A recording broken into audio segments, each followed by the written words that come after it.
नमस्कार।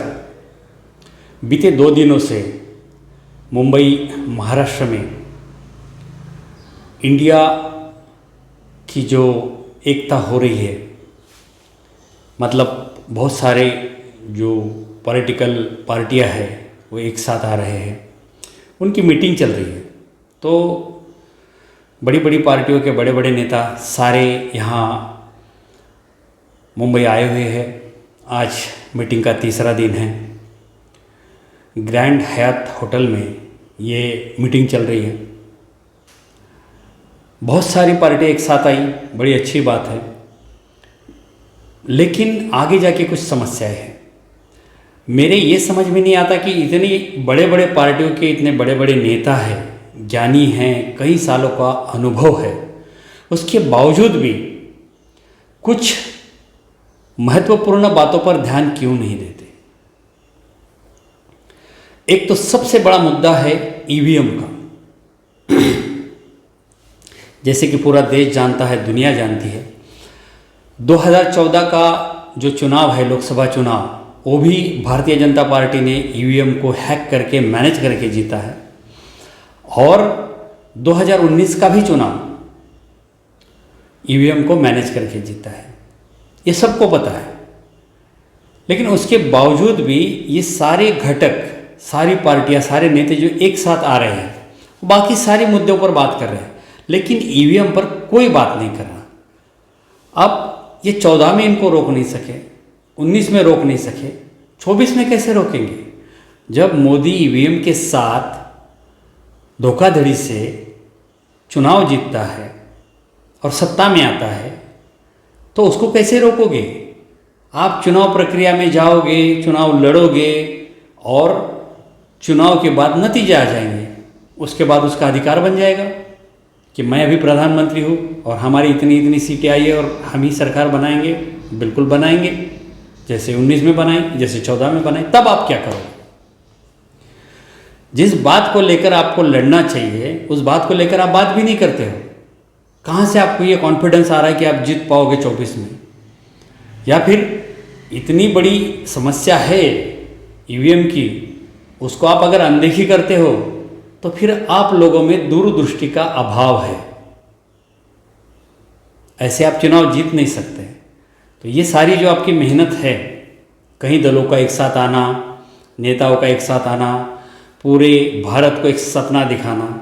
भाई यहाँ एक बीजेपी का जो एमपी है वो खुलेआम बोल रहा है, आप बटन कोई भी दबाओ, नोटा दबाओ, पंजा का दबाओ या कोई भी दबाओ, वोट कमल पे ही जाएगा।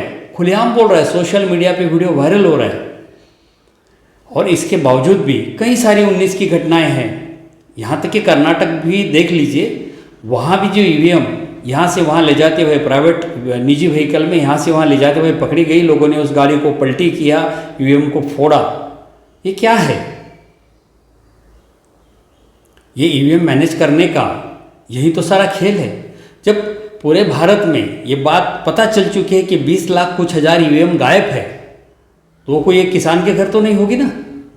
जो लोग उसका फायदा उठा रहे हैं, यानी कि बीजेपी, उन्हीं के पास वो 20 लाख ईवीएम है जो गायब हो चुकी है।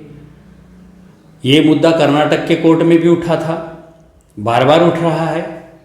तो ये गायब ईवीएम है, इसके बारे में भी ये लोग बात नहीं करते कि गायब कैसी है, कौन इसका चोर है, किसके पास है। सीधी सीधी बात है कि जितनी ईवीएम भारत के चुनाव आयोग के पास है, उतनी ही ईवीएम भारतीय जनता पार्टी के पास है। चुनाव जैसे खत्म होता है, आप चाहे किसी को वोट दो, वो मशीन हटा के इनके अपने हिसाब से मशीन को ऑपरेट करके वहाँ रख दी जाती है, अदला बदली हो जाती है।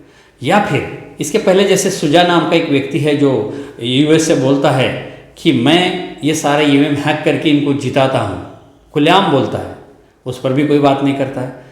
ले दे के ईवीएम को मैनेज करके, चाहे फिर वो हैक करके हो या अदली बदली करके हो, ये लोग चुनाव जीतते हैं। और इतनी बड़ी बात को हम लोग नज़रअंदाज कर रहे हैं। एक तो ईवीएम से चुनाव होनी ही नहीं चाहिए, इनका ये आग्रह होना चाहिए। अब सर्वोच्च न्यायालय इनके कब्जे में है, फिलहाल नहीं है। मिस्टर चंद्रचूड़ जो है वो इनकी सुनते नहीं है। चुनाव आयोग इनके कब्जे में है, पुलिस यंत्रणा इनके कब्जे में है, ईडी सीबीआई इनके कब्जे में, हर बात इनके कब्जे में है, तो ईवीएम को रोका कैसे जाएगा? या तो ईवीएम के खिलाफ इतने बड़े दल एक साथ आए तो इन्होंने रिट पिटिशन डालना चाहिए कि ईवीएम से चुनाव ना हो, बैलेट पेपर से हो, लेकिन ये लोग कुछ भी उस पर काम नहीं कर रहे। तो इनका जो ये इंडिया नाम से जो गठबंधन हुआ है उसका नतीजा कुछ नहीं निकलेगा। ये जब 2024 का चुनाव आएगा, सारी पार्टियां, सारे नेता जो एक साथ आए हैं वो मुंह खोलकर देखते रह जाएंगे, आंखें खोलकर, आंखें फाड़कर देखते रह जाएंगे। रिजल्ट बीजेपी के पल्ले में आएगा, बीजेपी सत्ता में आएगी। और फिर अगर 2024 में बीजेपी सत्ता में आती है तो भारत का बचा कुचा जो सर्वनाश होना बचा कुचा है वो हो जाएगा, बर्बादी फैल जाएगी, संविधान खत्म हो जाएगा, इनकी हुकुमशाही तानाशाही शुरू हो जाएगी। बाकी देश के लूट का जो तंत्र है वो और ज़्यादा गति से शुरू हो जाएगा। बाकी इन लोगों का जो हमारे अड़ोस पड़ोस के देश है, इनके साथ मिलकर ये जो देश के साथ गद्दारी कर रहे हैं वो खुलेआम शुरू करेंगे। बाकी रहा नौकरियाँ, वो तो ख़त्म कर चुके हैं, रोज़गार देना तो ख़त्म कर चुके हैं। जो कॉन्ट्रैक्ट बेसिस पर अभी रखे जा रहे हैं तो रोज़गार और भी ख़त्म हो जाएगा। आर्थिक स्थिति तो हम देख ही रहे, महंगाई भी हम देख रहे।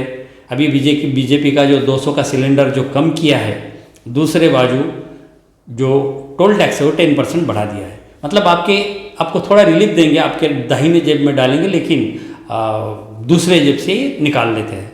और फिर उसके बाद इन पर विश्वास करेंगे, इन चोरों पर, बीजेपी के ये मोदी जैसे झूठे मक्कार आदमी पर विश्वास करेंगे हम लोग कि ये 200 से सिलेंडर का जो पैसा भी कम किया है वो वैसे ही रहेगा।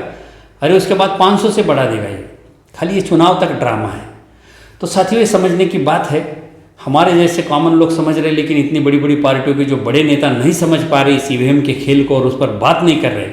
ये जानबूझकर अनदेखी करना एक दिन भारत के लिए बहुत नुकसानदायक होगा। धन्यवाद।